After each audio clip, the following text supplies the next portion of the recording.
The Word of God has made it very clear that God, who has created us, loves us with a steadfast love, unconditional love.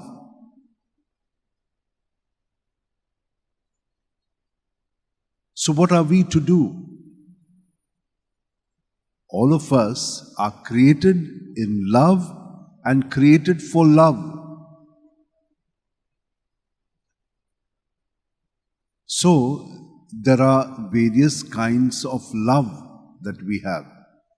We love, say, things. We love food.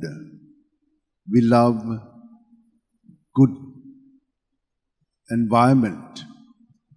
We like good seasons. We like these things. But when it comes to persons, then we want the other to be as perfect as God is in loving. What do we expect? Almost the impossible from the other. And we demand for it. And when we don't get it, we are disappointed. There is also something else that happens to us. We love the other and we do everything for the other. But the other does not accept it. And so, there is a lot of disappointment in that also. Now, these experiences of love are, in a sense, at the human level. And these experiences which are the human level, we must surrender to God, to Jesus, who will take them and transform them and give us the grace to love as He has loved us. And the readings are telling us just that in summary form. God chose the people of Israel. They were the least. They were not good at all. They were in bondage and slavery. But He brought them out, took care of them. Second reading is telling us God is love. And anyone who lives in love lives in God and God lives in him or her. It is not that we have loved God. God has loved us first. And we must experience God's love. That's what we are trying to experience in each other. And we fail because we are not in touch with God who is in us. If we were in touch with God in us, then God in us will love the other. Whether that person loves me or does not love me, unconditional love. And there will be still joy not because we are loving, but because God is loving through us. And that is the joy of the gospel, says Saint Pope Francis in all his writings.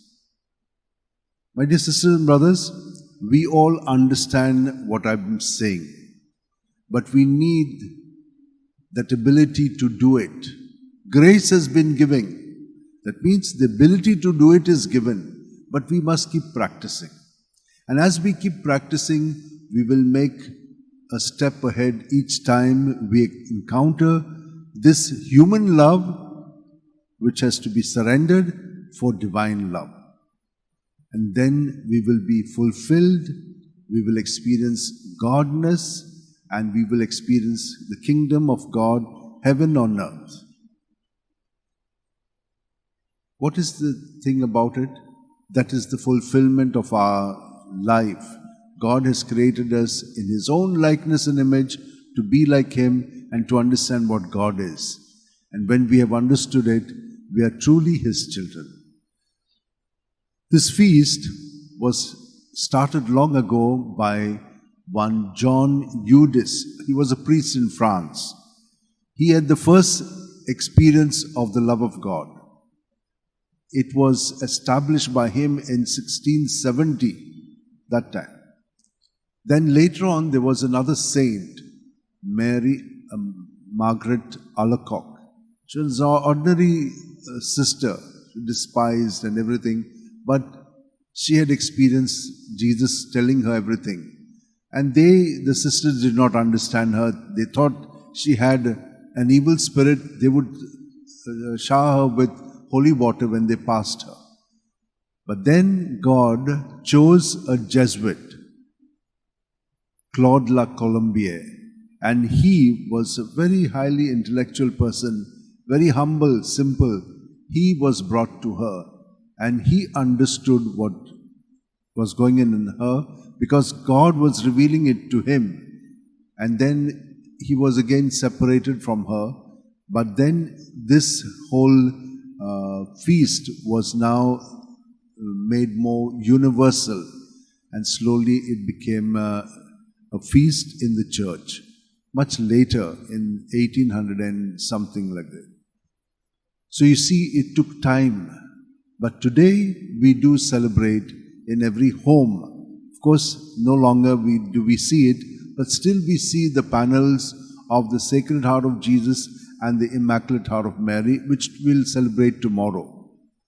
That we may have a deep understanding, let us remain surrendered of all our thoughts, our feelings, our behavioral patterns. And that we can do best through our breathing.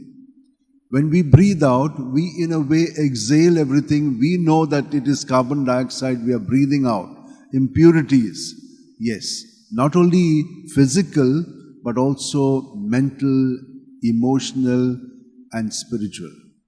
All of these. So when you are breathing out, empty it all out in the name of Jesus. So Jesus, Jesus, Jesus. Not just mechanically saying Jesus. If you do that, you will have no benefit. But if you know that you are surrendering everything to Jesus in His name, then you will get the benefit. And so when you breathe in, all the goodness of Jesus is filled in your body, mind and spirit. You can experience that. And as you keep doing this for 5 minutes before you sleep, you will see that you will become completely clean and be centered on Jesus. So at the subconscious level, He will undo the structures of sin which are controlling our life. And this is what is important.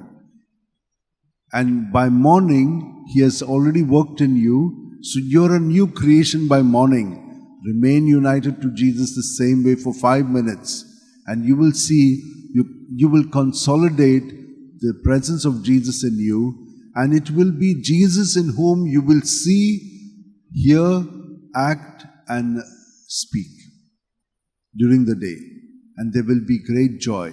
So what I'm telling you that we need to implement, it has to be also practiced. Not only at the head level, we think it will happen. Any one of us who have studied, and I'm sure all of us have studied, just by thinking that we know, you'll be able to answer the exams. No, you have to practice it. You have got to assimilate it. You've got to be able to repeat it again. That requires some time. Some are intelligent and they do it on the spot. But most of us are normal and we need to practice it. And solely practice, as you all know, that makes us perfect. And in this we must be, because this is our life. The rest will all fall in line. Let's hold our hands together, close our eyes. And at every breath, Jesus fills us from our toes right up to our head with His presence in our body, mind and spirit. And when you empty your breath out, empty everything within you. Don't keep anything within. The good, the bad and the ugly. And when you breathe in, the goodness of Jesus is filled in us. So this will increase and the rest will decrease. And St. John the Baptist said, He must increase, I must decrease. And this is the way we can do it, at our breath. Lord, thank you very much for all that you have given to us.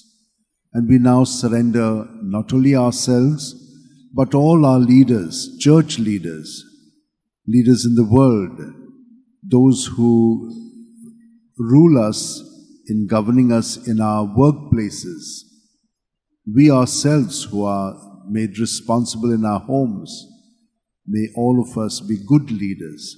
We pray for those who are unfortunate, those who are suffering, those who are abandoned.